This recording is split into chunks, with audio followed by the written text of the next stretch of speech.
Good evening. Hello, ladies and gentlemen. This is episode 4 of Talk About It with Marvin Lee. And this week, I'm going to talk about a couple of things. I know that it's late. It's the 10:45 hour. I had the earlier podcast and had a meeting I had to attend. But I want to Talk About It back to you guys because I am in continuation of the last episode entitled, How Did We Get Here? This is episode 4, titled, What the Hello is Going On? I'm trying to keep it clean for the kids, and I don't want to go to YouTube jail or Facebook jail or any other kind of jail, but we're going to talk about a few things. But before I do get started, I do want to mention that, in the political climate in which we find ourselves as America is approaching its 250th year of existence, we need to be more vigilant and we need to be more diligent in our understanding of all things political. For me, yes, I am proud to be a Democrat, and I will say I am not saying that all Republicans are racist. However, it is true that the Republican Party is home of those that consider themselves to be racist. So hear what I just said. Everybody in the Republican Party, I'm not saying that all Republicans are racist, but I am saying that all racists seem to intend to find a home in the Republican Party. And I'm going to jump right in because, like I said, it's 10:45. Your boy I got a live. But I holding true form. I'm going to record it, come hell or come high water. But the first thing that I want to get started on, and I'm going to try to save the most outlandish for last. But I do want to start with, and I'm going to share my screen here because I'm reading a BBC article. I'm just going to touch on this. We're going to jump into it. So again, it's a BBC article that I'm looking at. I want to share my screen. We're going to talk about Donald Trump and his name being illegally added to the Kennedy Space Center.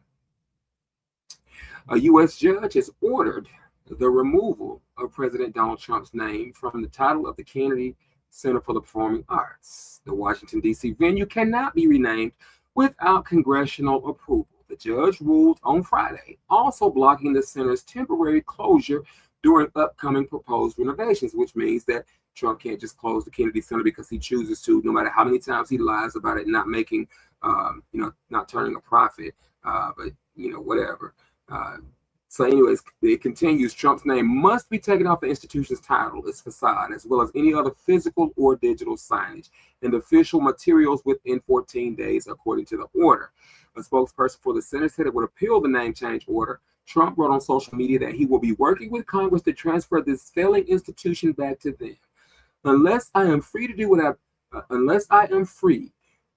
I do better than anyone else, I am so over this narcissistic man. I have never seen such a senile senior citizen, dementia Don, who thinks that they're the best at doing everything known to man. I mean, it's just the idiocy and the lunacy of it all. It's mind-boggling.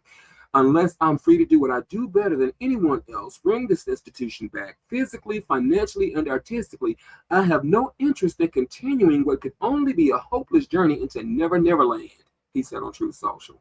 Trump announced the addition of his name to the institution, among other rebranding measures across the nation's capital last year. In February 25, he replaced several trustees on the center's board and appointed himself as a trustee before being voted in as the Arts Center's chairman. I could keep going, but I'm not going to. But I will say this. It was board member Joyce Beatty, an Ohio Congresswoman and Democrat, and other ex-trustees challenged Trump's changes, alleging in a lawsuit that they were stripped of their right to vote on board matters.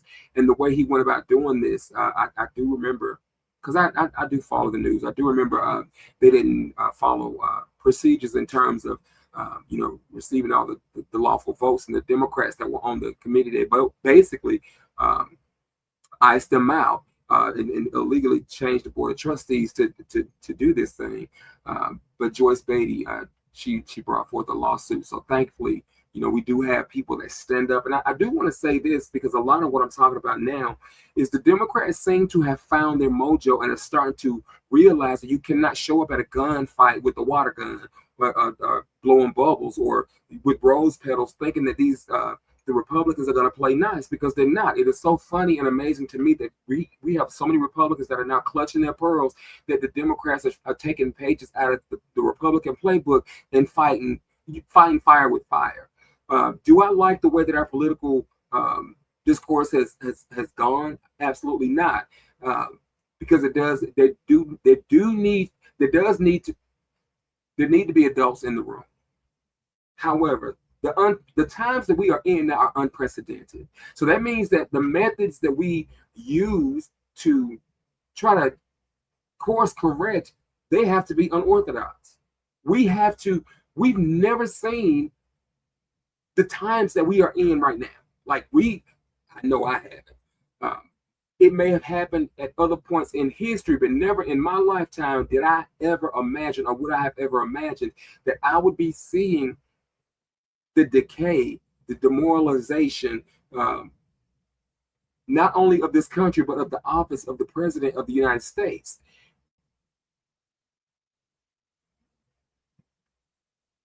Never have we ever seen the office so degraded, disrespected, and just outright diminished. And no, I don't like Donald Trump. I've never liked him, and I'm never gonna like him. Before he ran for president, I didn't like him. The first time he ran, I didn't like him. This time around he ran, I didn't like him. I don't like liars. Never like liars. Never like thieves.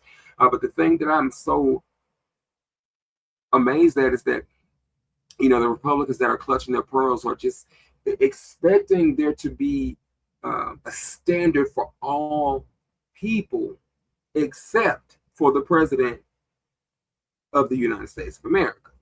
The same president that had no problem posting a racist image or a racist meme depicting our beloved Obamas as apes. And that's one of the most racist tropes that you will ever see. And the fact that anybody could still defend this reprehensible behavior of his and pretend that he's not racist. I mean, let's just call a thing a thing. Like, it's time for us to stop being foolish. Like, just stop being foolish. Just stop. Wake the hell up. Please, just wake up. Because at the end of the day, believe what you see. Like, it's been this way for the past 4 years. I cannot believe this man is still in office after the Epstein file. And it's just, oh my goodness, I'm amazed. Had it been the other way around, and there's so many narratives that are out there. If he were really in the Epstein files, Joe Biden was president for 4 years, they would have come after him. Well, actually, they couldn't, because there was an actual pending litigation, so they couldn't bring forth the Epstein files. So understand this, and stop listening to the stories that the media spins the way they want it to be spun. Fox News, for one, which is, I don't like Fox News. I haven't watched Fox News since 2001.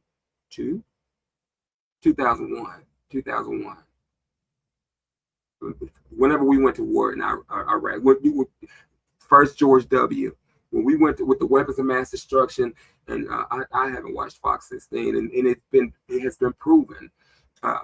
Polls have shown that viewers who consume Fox News are amongst the least educated of all viewers, whether it's CNN, MS Now, any BBC, whatever. Most viewers on Fox News are the least educated and most misinformed, and that's sad. I wouldn't want to watch a network that had a close to $1 billion lawsuit levied against them because of the lies they told, because of the 2020 election and the votes that occurred during that time frame.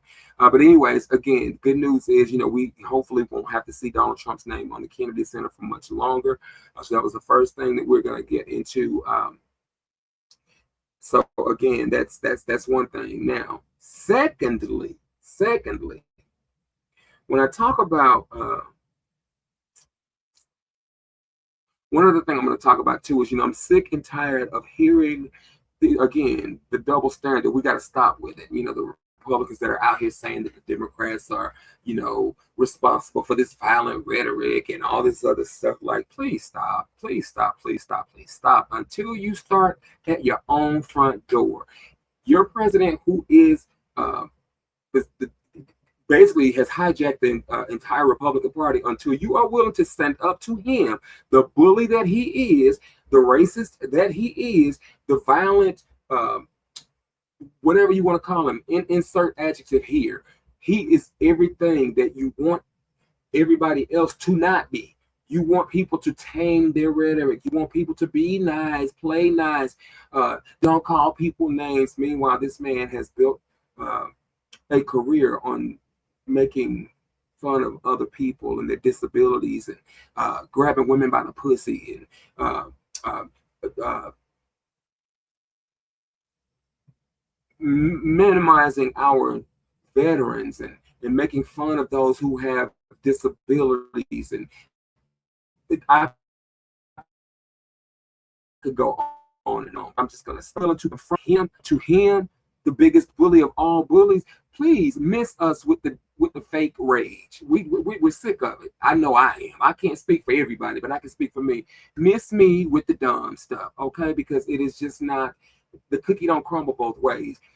It's okay as long as you do. It's good for me, but not for thee. That doesn't work over here. Stop.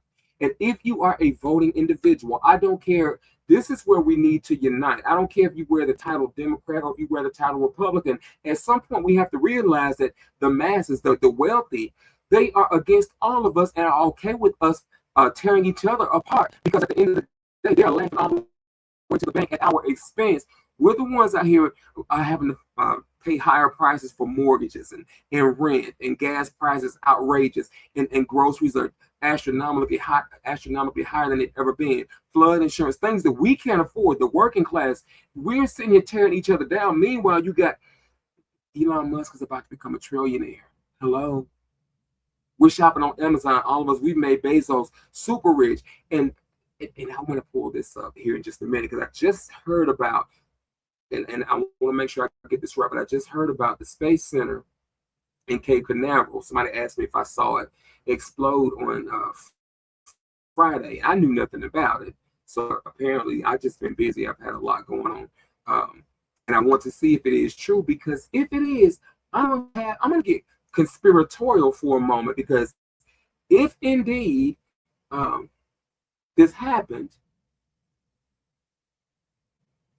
if Cape Canaveral mission capable after Blue Origin rocket explosion, I'm not going to touch that one right now because I don't want to be half-cocked and half-informed. But from what I was told, the entire Cape Canaveral exploded. I don't think that's what happened, though. But if indeed it did, it wasn't an accident. I don't believe it was. But until I know about it, I'm not even going to be continued on that story. But let's just go ahead. Again, I'm talking about the Republicans clutching their pearls. Again, Republicans and Democrats consistently, both parties now, both. I identify as a proud Democrat, and I'm saying that it's on both sides, but I will say this, I'm proud. If I have two parents, right, you can look at the Republican Party and the Democratic Party as the two parties that the parents of the nation, right? You got mom and dad. If one of my parents is attacking the other one, look, I'm not going to sit there and support the one that's getting beating the brakes off the other one. I need somebody that's going to fight back. If you're going to let somebody attack you, number one, if you jump on me, you're going to have to fight me. You're going to have to beat me, okay? So I see it no differently with the Democrats and the Republicans. Granted, it comes down to policy, but at the end of the day, I'm not going to just roll over and play dead or be submissive to you and let you just mollywop me or just run roughshod over me. And that's what the Republican Party is content to try to do when it comes to the Democrats. And the Democrats seemingly have always shown up to be the party that when they go low, we go high. No, that was Michelle Obama. No, when y'all go low, we got to go lower now, because again, we are in unprecedented times. And if you want to get your clock rocked, hey, we can do that. But it needs, I'm grateful that we are finally starting to see the Democrats grow a spine or grow a pair, because it's just, I'm tired of being a part of a party that doesn't believe in fighting for me. I need somebody to fight for me. If you can't do it, get out of the way, let me do it. I'll take care of that. But anyway, so Republicans and Democrats consistently play the blame game following acts of political violence, with GOP officials frequently accusing Democrats of inciting threats by labeling Donald Trump as an existential threat, and Democrats pointed to Trump's own rhetoric and the GOP's reaction to events like the January 6th riot, which we're going to get to here in a minute. And I'm so fed up with it. Seems like every other day there's another attempt on the president's life. Somebody shooting, like, come on now. Like, I'm going to be conspiratorial because at the end of the day, we Democrats, we know you got one foot on a banana peel and the other foot in the grave, Trump. We know that. Ain't nobody checking for you. We're Democrats not trying to kill you. You are doing quite a good job of sabotaging yourself and ending your own presidency, which is why your numbers are in the tanks right now. But I am so sick. It seems like every other day, it seems like there's a shooting, and it's tied to, well, this is why we need the ballroom at the White House. First off, this $400 million ballroom that the American people are going to have to pay for, that allegedly it was supposed to be privatized, meaning that you have private donors. But why can you not raise the capital to take care of this ballroom, which, number one, you illegally constructed anyways? You just decided to just tear the people's house down because you wanted another vanity project.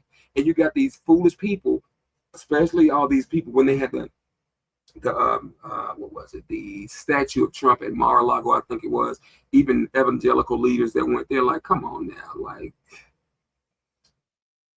as a dog returns to his vomit, so a fool to his folly. And a lot of y'all, Trump is the vomit, and y'all are the dogs, and y'all are returning to the vomit and the foolishness and the folly of it all. But anyways, there is pushback where this violent, the rhetoric is like this whataboutism and the double-sidedism or whatever. Pushback. Democrats have rejected these accusations of inciting violence as a cynical opportunism and projection. For instance, following the White House Correspondents' Dinner incident, House Minority Leader Hakeem Jeffries told Republicans to clean up your own house, pointing to GOP hypocrisy regarding their own rhetoric and events of January 6th. Again, and we seem to have forgotten that January 6th happened in the first place. And I segue into where I was wanting to go initially, because again, you know, this is a late podcast. One more thing I want to say, since we're talking about the Democrats finally finding their footing and fighting back. Stephen Miller looks like he is just atrocious. And so he has something to say about James Tallarico, who James Tallarico is Democrats. He won the Democratic primary in the state of Texas for Senate, right? And he's running against Ken Paxton, who defeated John Cornyn. But anyways, so this clown decides that he wants to, if I was Stephen Miller and even looks like Stephen Miller, I wouldn't even open my mouth. I wouldn't say anything. If I were his wife, definitely, lady, you're married to one of probably the most reprehensible people known to mankind. So I wouldn't plenty by. But anyway, so he decides to, make his statement known. He posted on X or whatever. And so I forgot who it was on the Democratic account. She responded and says, "Shut up, you ugly F word." I'm glad somebody's finally saying what the rest of us are thinking. I'm glad Gavin Newsom is doing what he's doing, clowning Trump. Punch a bully in the face. The best way to shut a bully up is to punch them in their face. Bully the bully. I know a thing or two about bullying bullies because, hey, I'm one of those people that, hey, if you want to bully me, hey, that's fine. Just be in the mood to have your wig peeled back. I mean, I'm not inciting violence on YouTube, but I'm saying, so Stephen Miller, and let me just show you guys this for a moment, because I want you to see this. So let me show my screen one more time, because this right here is, again, as reprehensible as they come. Looks like an anal wart. And scary frog. Hang on a second. Where? Hold on a second here. Here we go. Be warned. Be warned.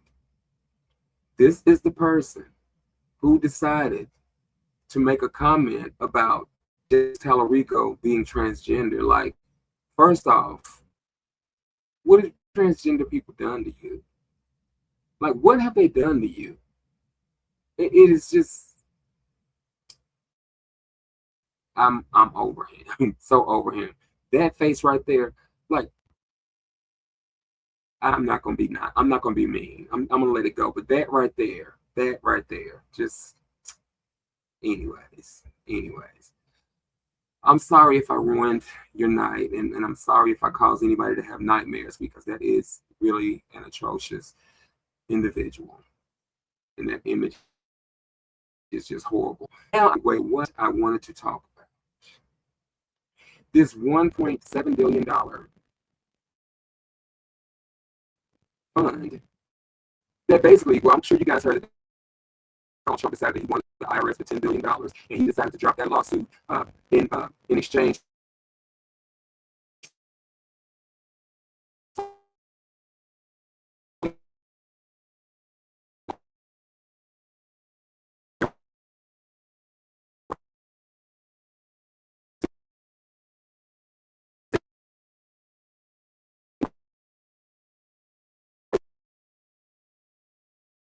Republicans say, I forgot about that, and they're okay with having pardoned all of these people, and Donald Trump actually thinking that we as the American people are going to pay for reparations to these people who a lot of we know are murderers.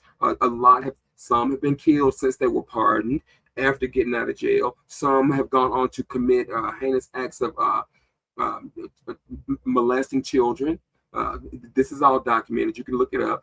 We're supposed to fund reparations to them for basically breaking the law, committing crimes. If you were protesting during the January 6th riots, that, my friend, was criminal. And you have a president who wants to reward criminal behavior after having already pardoned them. But let us talk about reparations for slavery. Let us talk about that. What happened on January 6th was a travesty, and it never should have happened. And the gall of this man to think that we as American citizens want to have our taxes fund reparations for these criminals. Like, somebody make it make sense for me. Please make it make sense for me. When there are stark arguments against reparations for those individuals who suffered at the hand of slave trade. So let me just read a little bit. The global and local push for reparations. We're talking about reparations for slavery now. The global and local push for reparations is gaining unprecedented momentum, highlighted by a historic UN resolution. The movement spans from international diplomatic efforts to localized state-level policy campaigns in California. As far as international and federal developments, there is, with the UN resolution, the United Nations General Assembly adopted a resolution officially declaring the transatlantic slave trade as the gravest, in quotes now, the gravest crime against humanity. The gravest crime against humanity. And we know that there were many European actors that played their role. We know that there were some of the African nations that played a role, and many of them have signed on to this resolution. But then you have Israel and the United States, specifically those two, who have not signed on to that resolution. But you have Donald Trump, who has no problem saying the reparations are okay for those that rioted during January 6th, but for those people who we have known slavery by another name, not just through the Middle Passage and chattel slavery, but we've had to deal with Jim Crow laws. We've had to deal with the redlining. We've had to deal with all the different racist policies that have resulted, that have directly affected the lives of Black and brown people. There have been many arguments against reparations for Black people coming from the right, and even some of the more conservative leaning voices on the left. And we are actually sitting here having a conversation about a $1.7 billion slush fund of reparations for criminals that protested and damn near brought our country to its knees at January 6th. Are you serious right now? Like, I really need somebody to make this make sense for me. And this America in which we live, again, it's supposed to be the land of the free and the home of the brave, but it seems like it's the land of the dumb and the home of the dumber. But this is still my country. I'm still an American citizen. I was born here. I live here. And regardless of whatever my opinion is of this nation, I'm not going anywhere. And you can't make me go anywhere, regardless of who you may or may not be. I pay my taxes just like the next person. I have a voice and I have an opinion just like the next person. If you are a registered voter, if there is a shred of decency in you, at this next election, next general election, the midterms, this November, if you want to leave this nation better for the generations to come than you've ever known it to be, because I've always loved America. I've always loved what it stands for. I don't have to like you. You don't have to like me. I don't have to believe in what you believe in. You don't have to believe in what I believe in. But the freedom is, or the beauty is, that we have the freedom to be who we are. But what I don't agree with is you're not going to take away my freedoms, because we're going to talk about the great replacement theory one day, because that is the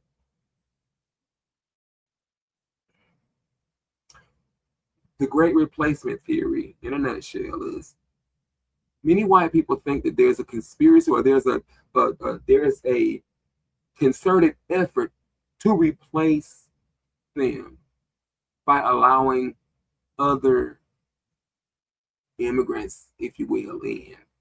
They're okay as long as the immigrant's skin tone matches theirs, but God forbid that it's an immigrant whose skin happens to be brown or black, or that comes from, in Trump's words, comes from a shithole country. There's a problem. But as long as they come from places like Norway or Spain or Denmark or somewhere like that, then that's okay. Again, stop it with the double standard, period. Now, I will say this. We have spent years as the evangelicals that believe in supporting missionaries, that send missionaries to other countries. Well, you know, every seed reproduces after its own kind. So when you send people out to other nations and other countries to evangelize these nations, guess what happens? You have sent so many people to other nations that you planted a seed. Every seed reproduces after its own kind. So America sent the seed to other nations, and the other nations, that's the harvest that comes back. So guess what? And that's why Scripture has something to say about how we treat immigrants, in case you're wondering. So again, stop it with the fake outrage, and stop it with the clutching of the pearls, because at the end of the day, this is not your country. This is not my country. I live here. But I'm going to say this, and then I'm getting off here. The earth is the Lord's and the fullness thereof, and they that dwell therein. And if you're one that tells people if they don't like it here, they can leave. If you think this earth belongs to yours, and if you don't like how God himself has decided that it should be run, then maybe you should check out and leave. Because you don't own the lease on this earth. It don't belong to you, especially America. But anyways, I've ranted enough. This has been episode 4 of Talk About It with Marvin Lee. Again, I didn't go as deep into the hypocrisy with the, it's good for me, but not for thee, with the whole J6er idiotic reparations fund that I hope goes nowhere, which is not, basically, because if you can't make reparations for what you did as a result of slavery, then don't even fix your face to ask us as taxpayers, especially Black American taxpayers, to fund the reparations for those criminals. Anyways, ladies and gentlemen, I hope you have enjoyed this episode of Talk About It with Marvin Lee. I hope to see you next week. You guys have a great evening.